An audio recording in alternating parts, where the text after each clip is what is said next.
Society Krishna జిల్లా ఆధ్వర్యంలో మేము వరద బాధితులకు గత వారం రోజుల నుండి ఏది వరద బాధితులు కష్టాల్లో ఉన్నారో వాళ్ళందరికీ కూడా రెగ్యులర్గా భోజనాలు పెట్టడం, మందులు ఇవ్వడం, నిత్యావసర వస్తువులు ఇవ్వడం, అది పాల ప్యాకెట్లు ఇవ్వడం, అదేవిధంగా రకరకాల సర్వీసులు చేస్తూ ఉన్నాం.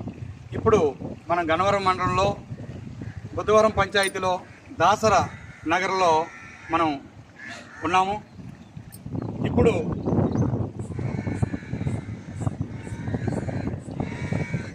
గతంలో ఏదైతే ఈ విపత్తు వచ్చిందో ప్రభుత్వం కూడా చాలా ప్రతిష్టాత్మకంగా తీసుకొని మంచి సేవలు అందించడం జరుగుతుంది. అదేవిధంగా మన హెల్పింగ్ హ్యాండ్ సొసైటీ ఆధ్వర్యంలో మనం చేస్తున్న సేవా కార్యక్రమాలకి చూసి రకరకాల ప్రాంతాల నుండి కూడా అభినందన